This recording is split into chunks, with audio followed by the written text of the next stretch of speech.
Once upon a time, in a small village nestled between a tranquil forest and a roaring river, there lived a young potter named Aaron. Known for his intricate clay designs, Aaron's pottery was sought after by people far and wide. But as his fame grew, so did his stress and anxiety.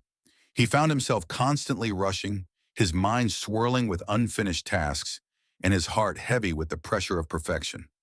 One day, as Aaron was molding a new piece, his hand slipped, and the clay collapsed into a shapeless mess. Frustrated, he flung the ruined clay aside and decided to take a break. Walking along the edge of the forest, he stumbled upon an elderly monk seated calmly by the riverbank, eyes closed, and an expression of pure serenity on his face. Intrigued, Aaron approached him and asked, "How can you be so calm when the river flows so furiously? Doesn't the sound of the rushing water distract you?" The monk smiled gently and said, "Young potter, it's not the river's roar that causes disturbance, but the storm within your mind. Sit with me and I'll show you something." Skeptical but curious, Aaron sat beside the monk.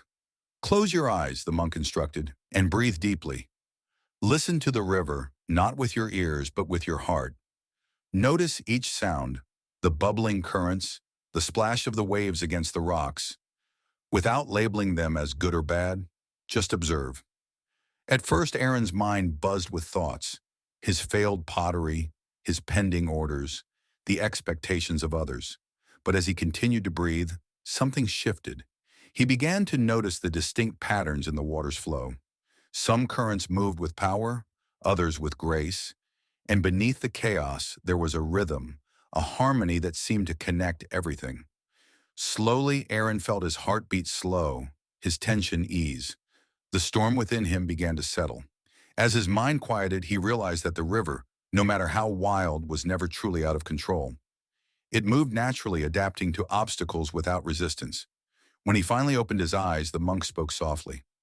"The river is like life, constantly changing, filled with moments of calm and turmoil. You cannot control its flow, but you can learn to find stillness within, like the eye of a storm. Only then can you shape your world with true mastery." Returning to his workshop, Aaron approached his ruined clay with a newfound clarity. This time, his hands moved with a sense of calm purpose, and soon a beautiful, intricate vase took form.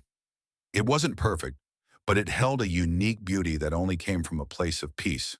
From that day on, whenever he felt overwhelmed, Aaron would pause, close his eyes, and breathe deeply, remembering the monk's words. And slowly his craft became not just a skill, but a meditation, a way to find the calm within any storm.